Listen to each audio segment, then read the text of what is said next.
এক নজরে ঈদের দিনের আমলসমূহ বিষয়ের ঈদের নামাজ আদায় ও অন্যান্য আমলসমূহ। শান্তভাবে এ কাজগুলো সম্পন্ন করার চেষ্টা করবেন। ১. ফজরের নামাজের পর ঈদগাহে যাওয়ার পূর্বে গোসল করবেন। ২. উত্তম পোশাক পরিধান করবেন। পুরাতন কাপড় পরিষ্কার পরিচ্ছন্ন থাকাটা উত্তম পোশাক, নতুন জামা কেনা হলে স্বাগতম। ৩. কয়েকটি খেজুর খেয়ে ঈদের নামাজের উদ্দেশ্যে বের হবেন। ৪. উচ্চস্বরে তাকবীর পাঠ করবেন এবং খতিব সাহেব নামাজ শুরু করার আগ পর্যন্ত অব্যাহত রাখবেন। মহিলারা অনুচ্চস্বরে তাকবীর পাঠ করবে। ৫.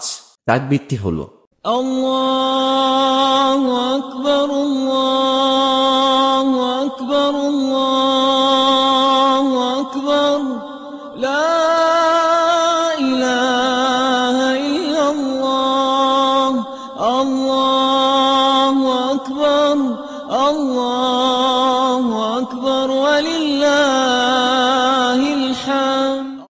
৬. এক পথ দিয়ে ঈদগাহে যাবেন এবং অন্য পথ দিয়ে বাসায় ফিরবেন। গাড়ি সহকারে গেলে তখনও ভিন্ন রাস্তা ব্যবহার করে বাসায় ফিরবেন। ৭. ঈদগাহে ঈদের ২ রাকাত নামাজ ছাড়া তার আগে ও পরে আর কোনো নামাজ পড়বেন না। কেউ কেউ পড়ার পক্ষেও মত দিয়েছেন। ৮. মসজিদে ঈদের নামাজ হলে এবং নামাজের পূর্বে সময় থাকলে ২ রাকাত তাহিয়াতুল মসজিদ পড়বেন। ৯. ঈদের নামাজ শেষে বাসায় ফেরার পর ২ রাকাত নামাজ পড়বেন। ১০. ছোট বড় নারী পুরুষ সবাইকে নিয়ে ঈদগাহে যাবেন। ঋতুবতী মহিলারা নামাজ পড়তে না পারলেও ঈদের খুতবায় দোয়ার মধ্যে অংশ নেবে। ঈদের নামাজ শেষে সম্মিলিত মোনাজাত করা বেদাত। মহিলাদের জন্য ঈদগাহে যাওয়া সুন্নত, ফরজ বা ওয়াজিব নয়।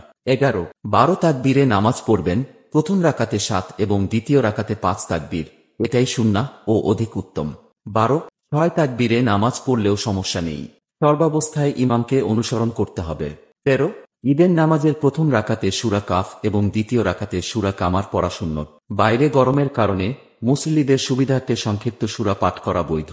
১৪. ঈদের নামাজ ছুটে গেলে বাসায় ২ রাকাত নামাজ পড়ে নেবেন, অতিরিক্ত তাকবীর দেয়া লাগবে না। ১৫. নামাজ শেষে খতিব সাহেবের সাথে কোলাকুলি করা এবং গলায় গলায় মেলানো কোনো হাদিস দ্বারা প্রমাণিত নয়, তবে বৈধ বলা যেতে পারে, বলেছেন শায়েখ সালেহ উসাইমিন রাহিমাহুল্লাহ। ১৬. নামাজ শেষে একে অপরকে তাকাব্বালাল্লাহু মিন্না ওয়া মিনকুম বলবেন। ১৭.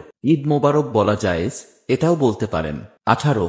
ঈদের নামাজ শেষে আত্মীয় স্বজনদের খোঁজ খবর নেবেন, তাদের বাসায় যাবেন, সালাম বিনিময় করবেন। ১৯.